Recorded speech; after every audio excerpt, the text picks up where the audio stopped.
पुढील कार्यक्रम प्रसारित करणारे आहेत जॉयस्मेर मिनिस्ट्रीचे मित्र आणि भागीदार.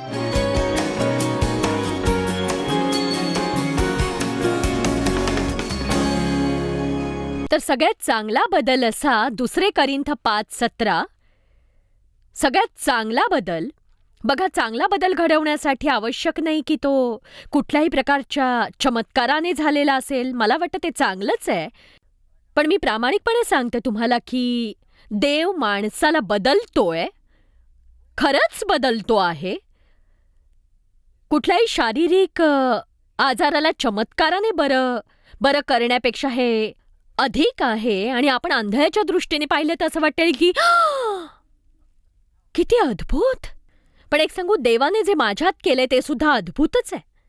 मी जी आधी होते आणि जी मी आत्ता आहे ती बघा. माझ्या आयुष्यातील बदल बघा, माझ्या अंतरंगातील बदल बघा, माझ्या दृष्टिकोनातील बदल बघा. मी बाहेर पडले त्या माझ्या निष्फळ, कटकट करणाऱ्या, कुरकुर करणाऱ्या, कटकट्या अशा बाईमधून, जी दर रविवारी चर्चमध्ये जायची पण तिच्या आयुष्यात फळ नव्हतं, ती अशी होती. आणि जी आत्ता खरंच लोकांच्या भल्यासाठी दररोज देववचन सांगण्याची संधी घेतेय, ही माझ्यासाठी एक चमत्कारिक गोष्ट आहे. आणि मला माहिती आहे तुमच्या आयुष्यातही अशा चमत्कारिक गोष्टी असतील. कदाचित असंच नाही, पण देव आपल्याला ख्रिस्ताप्रमाणे बनण्यासाठी बदलतोय, त्याची प्रतिकृती बनवू पाहतोय. देवाकडून चमत्काराची गरज आहे.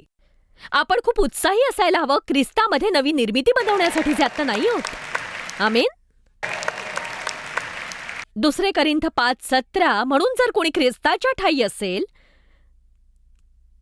तर तो नवी उत्पत्ती आहे. नवी उत्पत्ती सर्व मिळून बघा, सर्व मिळून, त्याची सर्व मिळून झालेली नवी उत्पत्ती. जुने ते होऊन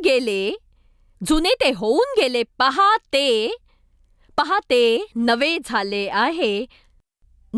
आहे. आता इथे काहीतरी आहे जे तुम्ही नीट लक्षपूर्वक बघावं असं मला वाटतं. आता हे बघा, ते म्हणतायत जुने ते होऊन गेले आणि नवीन ते झाले आहे. बघा, आपण बऱ्याचदा आपला वेळ काहीतरी मिळवण्यात घालवतो जे आधीच आपल्याकडे आहे. बघा, देवाने काही करावं याचे प्रयत्न करू नका. त्याने आधीच त्या गरजांची पूर्तता केली आहे. त्याला हवंय की आपण त्याच्यावर विश्वास ठेवायला हवा, ते पार पाडायला हवं, त्याचा उपयोग करायला हवा. तर तुमची जुनी परिस्थिती निघून गेली आहे आणि नवीन परिस्थितीत तुम्ही आता आहात. तुम्ही म्हणाल, हो, तरी मी अजून वाईट का वागतोय? पण कदाचित तुम्हाला कळलं नसेल देवाने दिलेल्या भेटवस्तू उघडून कशा बघाव्यात. कदाचित तुम्ही सूचनाच वाचल्या नसतील, मला माहित नाही.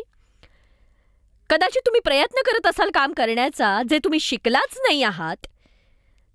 कदाचित त्याची काही तत्व आहेत जी तुम्हाला कळली पाहिजेत. पण सत्य असं आहे, जर तुमच्यात ते आधीच सगळं काही आहे, जर तुम्ही देवाचे जन्मजात प्रामाणिक मूल असाल, तर नवीन आयुष्य नवीन प्रकारे जगण्यासाठी जे गरजेचं आहे ते आधीच तुमच्याकडे आहे. आणि तुम्ही जोवर त्यावर विश्वास ठेवत नाही तोवर काहीच बदलणार नाही. तुम्ही तुमच्या आयुष्यात ज्या गोष्टी आहेत त्या मिळवण्याचा प्रयत्न करू नका. जर तसं केलं तर तुम्ही वैतागलेले असाल, पूर्णपणे वैतागलेले. मी काल म्हटलं, काही बदलण्याआधी तुमचे विचार बदला. तुम्ही विश्वास ठेवा, तुमच्यामध्ये एक नवी उत्पत्ती आहे. तुमच्या आत्म्यामध्ये तुम्ही नव्याने बनलेले आहात. देवाचा तुमच्यामध्ये वास आहे.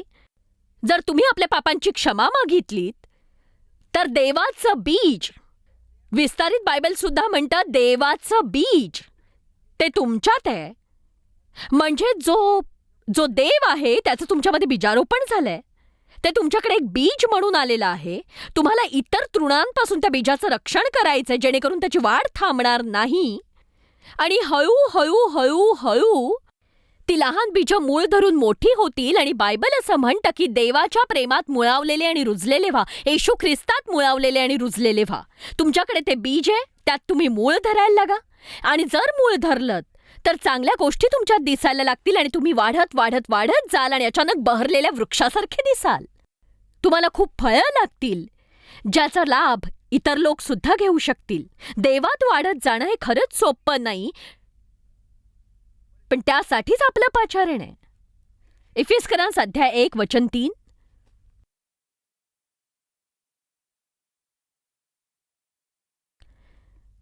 आशीर्वाद असो प्रभू येशू ख्रिस्ताचा देव व पित्याला, जो कदाचित कधीतरी आपल्याला आशीर्वाद देईल,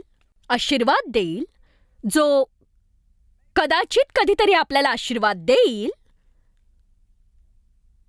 नाही? बरं, पुन्हा प्रयत्न करूया. आशीर्वाद असो प्रभू येशू ख्रिस्ताचा देव व पित्याला, जो जर आपण मनापासून प्रयत्न केले.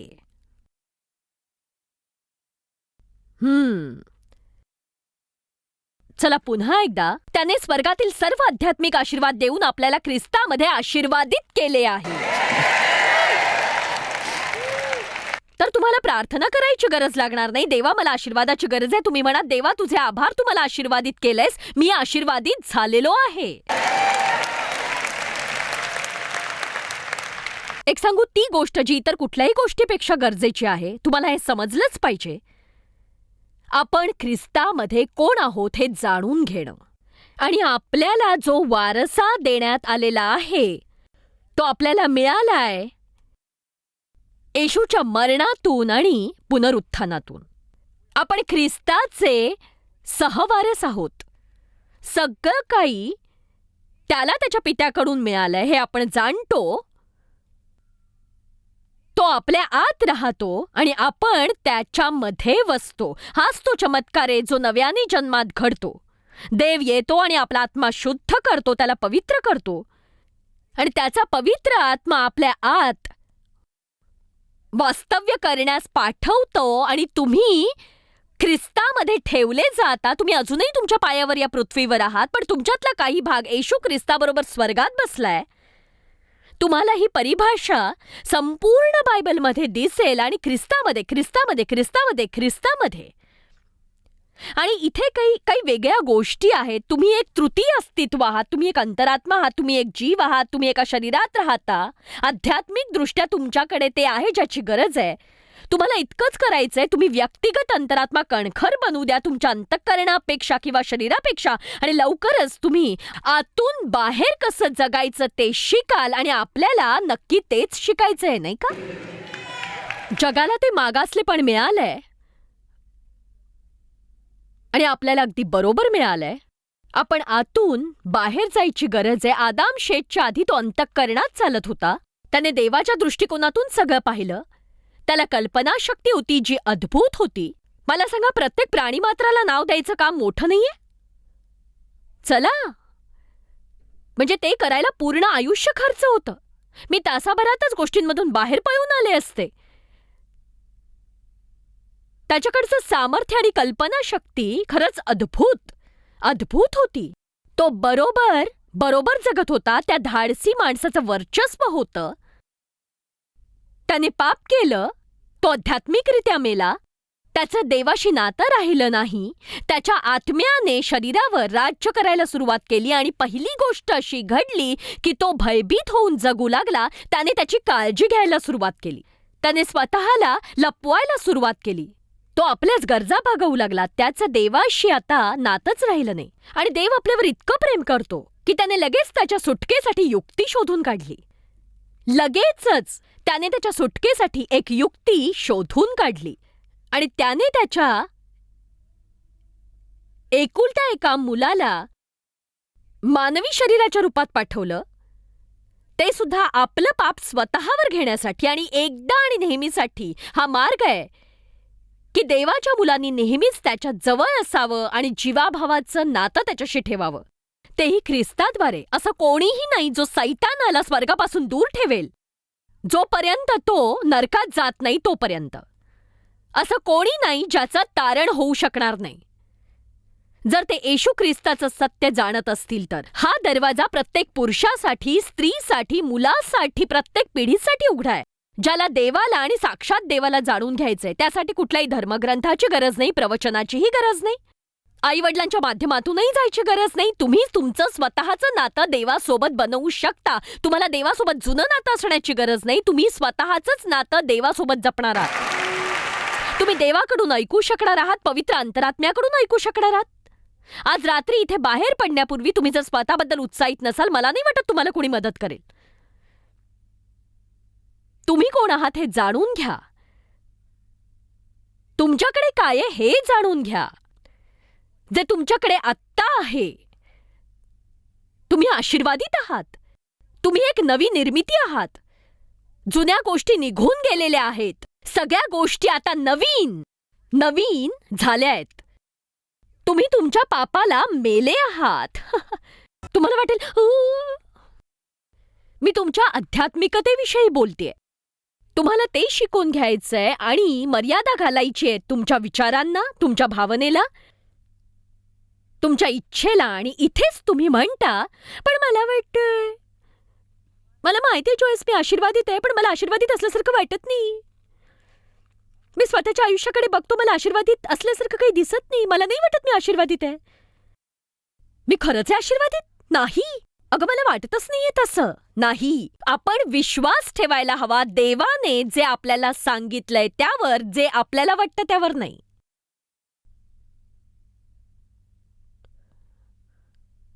तुम्ही असा निर्णय का घेत नाही की तुमच्या भावनांच्या बाबतीत ज्या गोष्टी व्हायला हव्यात त्या होऊ द्याव्यात? तुम्ही देवावर विश्वास ठेवणार आहात. भावनांना तुमच्यावर राज्य करू देऊ नका किंवा झुकूही देऊ नका. तुम्ही कुणावर रागवाल आणि तरी त्यांच्याशी चांगलं वागाल असं होऊ शकतं का? नक्कीच हो. तुम्ही असा विचार करत असाल की अरे मी हे नाही करू शकत, नाही करू शकत. नाही हो, तुम्ही करू शकाल. तुम्ही करू शकाल. जर तुम्ही विश्वास ठेवलात की तुमच्यामध्ये एक सामर्थ्य आहे ज्यामुळे तुम्ही देवाने सांगितलेलं करू शकता, तर तुम्ही करू शकता. कारण तुमच्यातला आध्यात्मिक माणूस हा सामान्यापेक्षा बळकट आहे. आपण आशीर्वादित आहोत. आता चला, माझ्यासाठी कुणीतरी भेटवस्तू आणली आहे, ती मी जरा बघते आता. देव आपल्याला मुक्तीची भेटवस्तू देतो. या सगळ्याला काहीतरी अर्थ आहे.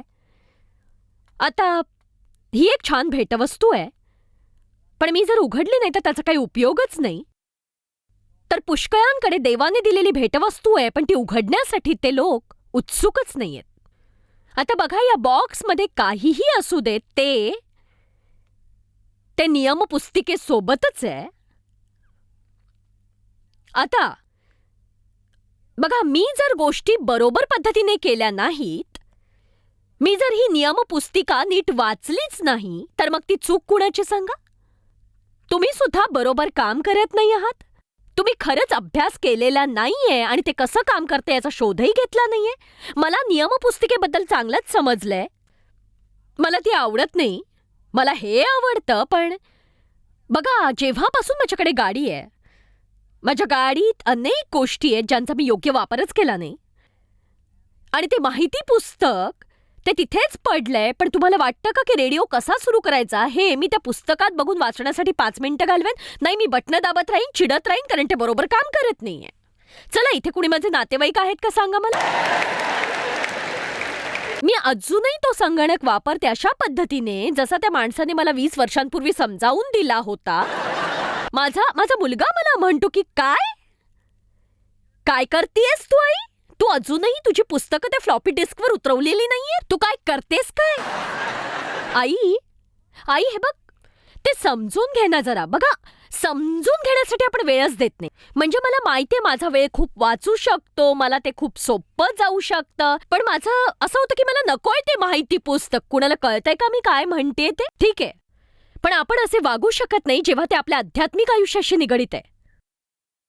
हे तुमचं माहिती पुस्तक आहे. विजयी आयुष्य कसं जगता येईल या विषयावरचं तुमच्या प्रत्येक समस्येवरचं उत्तर जे तुम्ही शोधताय ते तुम्हाला इथेच मिळणार आहे. सकाळी उठाल आणि तुम्हाला निराश झाल्यासारखं वाटेल, स्तोत्रसंहिता वाचा. तुम्हाला वाटलं आज कंटाळवाणा दिवस आहे, लगेच उत्पत्ती वाचा. जेव्हा तुम्हाला मोठा निर्णय घ्यायचा आहे आणि तुम्हाला खरंच कळत नाही काय करायचंय किंवा तुम्ही कुणावर रागावलेले आहात, तर वाचून काढा बायबलमध्ये काय म्हटलंय माफीबद्दल, प्रेमाबद्दल, दयेबद्दल, कृपेबद्दल, निर्णय न देण्याबद्दल, टीका न करण्याबद्दल.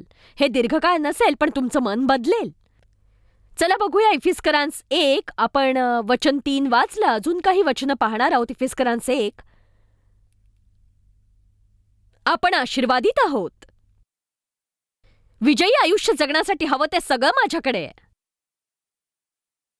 आता जर तुम्ही हुशार असाल तर नवीन कबुलीच्या बाबाची यादी बनवायला सुरुवात कराल.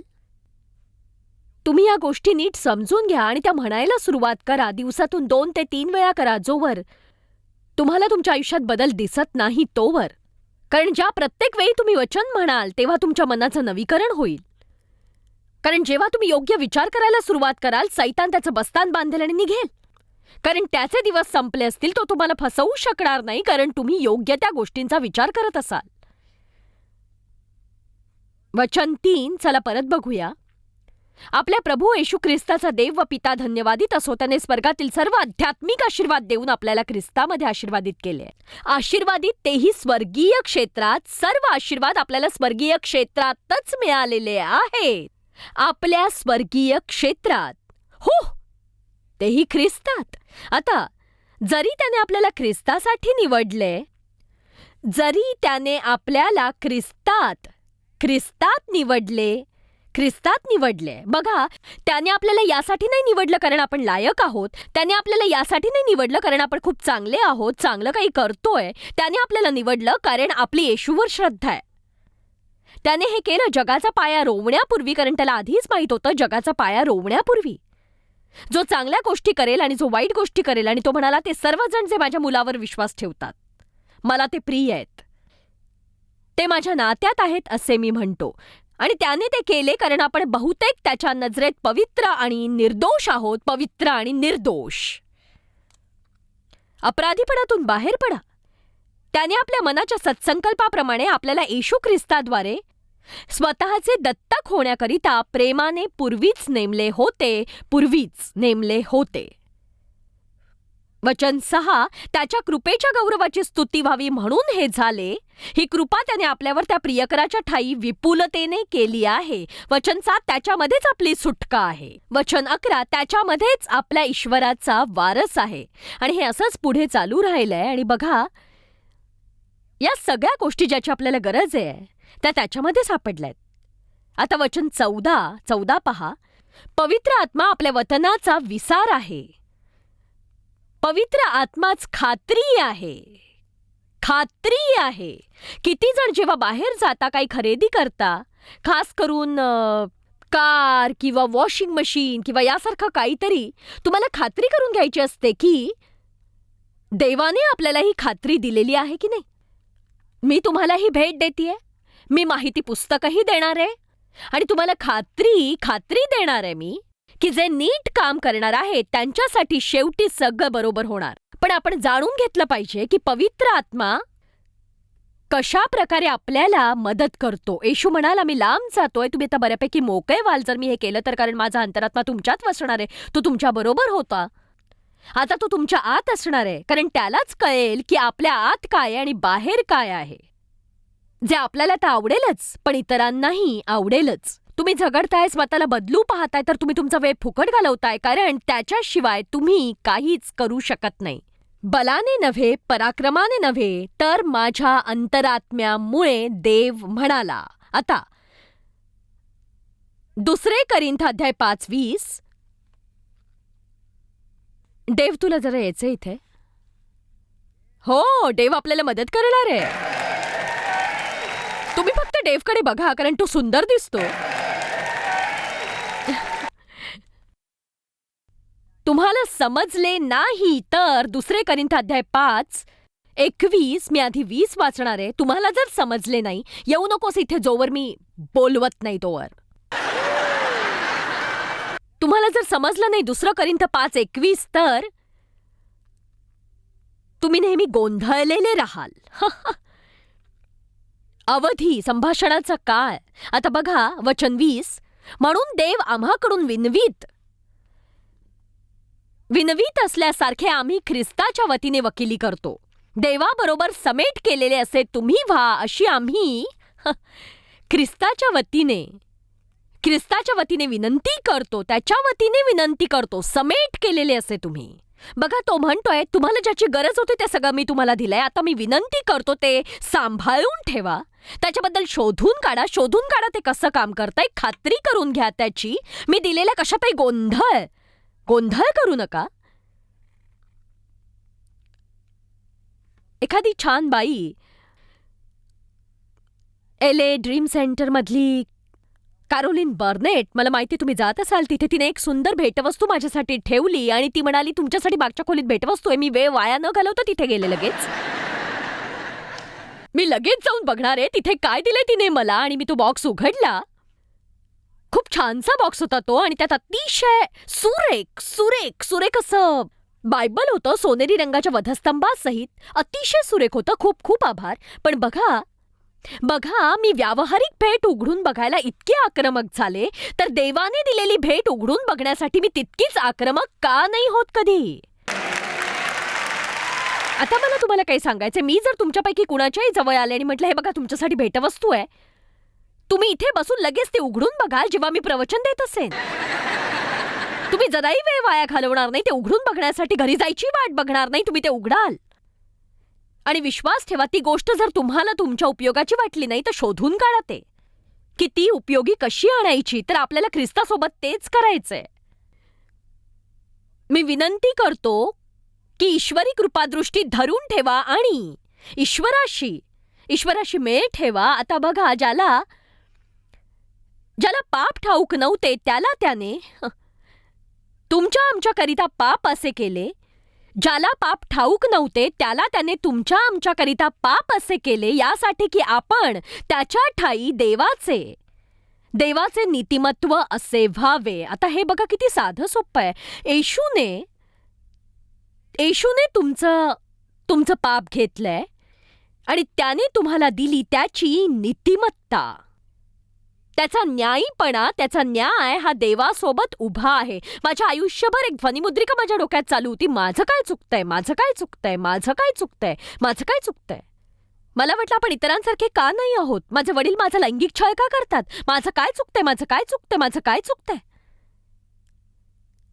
आणि मला ते अतिशय मुक्त करणारं होतं हे शोधणं की मला सज्जनपणा मिळवायची गरज नाहीये, चांगलं वर्तन करून जगातल्या इतर लोकांसारखा सज्जनपणा कमावण्याची गरज नाहीये, पण देवासोबत असण्याचा अधिकार आहे मला.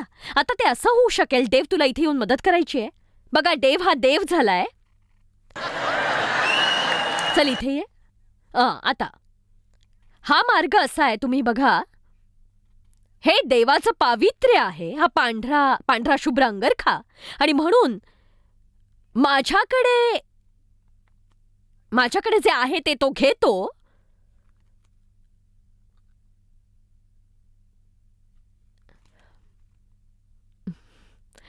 जे माझं पाप आहे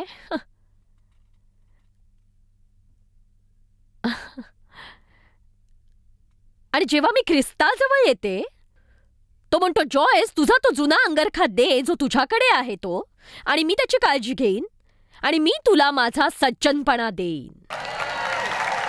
आणि त्याने तो मला दिलेला आहे. अरे थांब देव, इकडे ये ना आधी.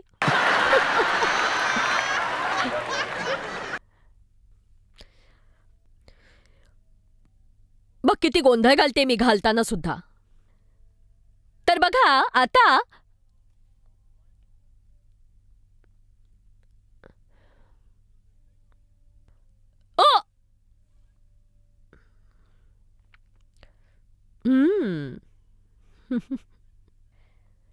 धन्यवाद.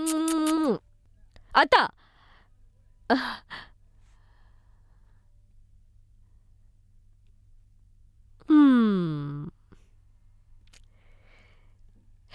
हे त्यानेच केलं, मी नाही सांगितलं त्याला करायला. बघा, मला तुम्हाला सौदा समजावून सांगण्याचा प्रयत्न करायचा आहे. तुम्ही तुमचं पाप त्याला द्या, तो त्याचं नीतिमत्व तुम्हाला देईल, पण तुम्हाला ते मिळेल तेव्हा ते खूप मोठं असेल आणि तुम्ही त्या मापाचं व्हायचंय. तुम्ही देव त्याच्या वचनात काय म्हणतो याप्रमाणे वागता की भावनांनुसार वागता. रोमकरास अध्याय 8 वचन 8 म्हणतं, जे देहाच्या अधीन आहेत त्यांना देवाला प्रसन्न करता येत नाही. या आहेत भावना. त्यांच्या आहारी जाऊ नका, त्यांना आपल्यावर ताबा मिळवू देऊ नका कधीही. जॉयस मेयर मिनिस्ट्रीज करता तुम्ही खूप मौल्यवान आहात. आम्हाला तुमचं कौतुक आहे आणि जगभरामध्ये हे सेवा कार्य शक्य करण्याकरता आम्ही आमच्या मित्रांचे आणि पार्टनर्सचे आभारी आहोत. आम्ही एकत्रितपणे भुकेल्यांना खाऊ घालतो, गरिबांना वस्त्र देतो आणि राष्ट्रांना सुवार्ता सांगतो. तुमच्या प्रार्थनेच्या विनंती करता आमच्याविषयी आणखी माहिती मिळवा. जॉयसच्या कॉन्फरन्सच्या तारखा पहा आणि ख्रिस्ताची प्रीती जगभरामध्ये पसरवण्याकरता आमचे सहभागी व्हा. याचा सर्व खर्च जॉयस्मॅक मिनिस्ट्रीचे मित्र आणि भागीदार करत आहेत.